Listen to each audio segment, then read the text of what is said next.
We must flip the House. And the person to do that is the next congressional person from the state of Pennsylvania, Dasha Pruit.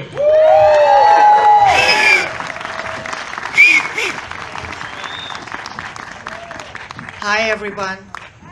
My name is Dasha Pruit, and I am running for the 5th congressional seat to unseat Mary Gay Scanlon, who is Nancy Pelosi's puppet. She votes with her 99.9% of the time. So my family did not walk away from socialism. We ran away. We ran away from communist Russia. I immigrated here as a child when I was 10 years old in 1980 during communism. So what's happening now, everybody's calling it socialism, and I get this, but this is not communism.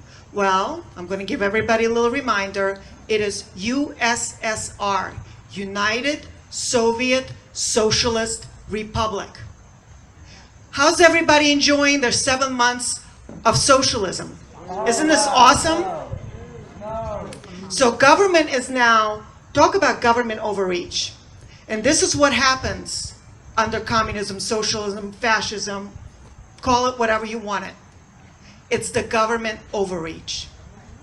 So for, I don't know how many years, we were able to make decisions what's right and not right for our children. We were able to decide for ourselves how we can go to the supermarket or wherever we needed to go, to public places. We were able to go to churches, and now we're not, because we're no longer capable.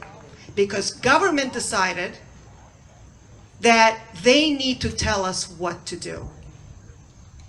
7 months of this. On Wednesday, it's going to be 7 months of shutdown. And what infuriates me and upsets me is watching free people give away the freedom of rights without any fight at all. We're going to fight. We are going to fight, because we need to get the people who are holding offices right now, they need to get out. If you have been in office for 50 years, and there you're coming back and telling me you're going to make some changes, you have 50 years to do that. Get out. Biden. It's un-American what is happening. We are losing our Constitution, because if you think about it, our First Amendment has been already gone. So now they're going after our Second Amendment, and if nobody's paying attention, they're already halfway there. They're trying under the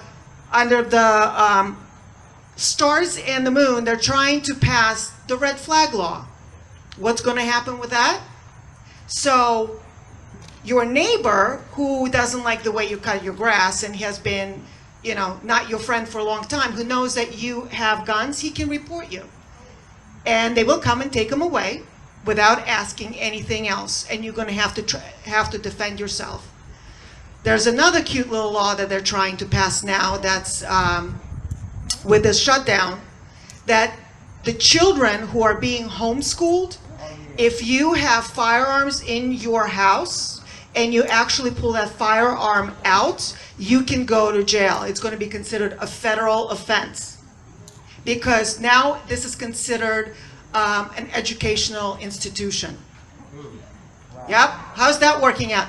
The thing is, we don't hear about that. We don't even hear about this new, my favorite ones, when they're trying to bring projects into our communities here. So they're putting it under zoning, and it's going to be Equality Act. So if this is too white or too privileged or too financially, higher up there, they're going to change that by putting a project in the middle of this neighborhood somewhere to bring equality. What does equality under socialism looks like? So the way I try to explain it, if you're going to, as far as equal pay, the doctor, the nurse, The laundry person got paid the same, and they got 90% tax. Because 90% tax went to pay for that. What does free healthcare look like under socialism? I did not know that about diabetes. I didn't know it was a thing. Because we did not treat that. If you had cancer, you died from cancer. If you had diabetes, you died from diabetes. If you had a heart attack, you died from that heart attack. That's what it looks like. They don't treat anything. Because, why should they? Because otherwise you become too expensive for the government. They don't care about you. They want their workers. We had free daycare. You know why? Because there was no stay-at-home moms. Everybody had to work. Everybody. I went to daycare for the first time at 6 months old, and I was sent away, and I stayed in daycare from Monday to Friday, and Friday, so I had somebody else raising me. It was called the government. And why does government do that? Because they can brainwash you. Lenin said, give me your, in order to take control over the country, give me your 4-year-olds. And that's what they're doing. And this is what's happening here now. Think about this. Frankly, this virus, what's going on in our children being homeschooled is actually not necessarily a bad thing, because parents now can see what their children are being taught or not being taught. It's an inconvenience, I know, but frankly, everything that's happening right now is God's will. And the way I look at it is God is making this happen because we have taken God out of our country. We are turning into a godless country. We are no longer a family-based country. Parents don't eat dinner with their children because it's much more important for little Johnny to take rowing, flute, piano, soccer, and everything else. So the parents, if you have more than one child, that's all you're doing. You're driving them from one activity to the next. And what's the purpose of that? Is so they can get into a very good school. So Johnny gets into school with $100,000 in debt, comes out with his liberal arts degree, and where does he get a job? Starbucks. And now they're expecting us to pay for that $100,000 decision that they made. So we need to start getting back to old-fashioned values. We need to start bringing all of that back. And the only way we're going to do this is by electing people who are everyday people, who are not getting into this because they want a career in politics. Let me tell you, I need this like a fish needs an umbrella. But I'm putting myself out there because I care. This amazing country gave me an opportunity. We left everything behind. We came here with one little suitcase. I kissed my grandmother goodbye, thinking that that was the last time I will ever see her again.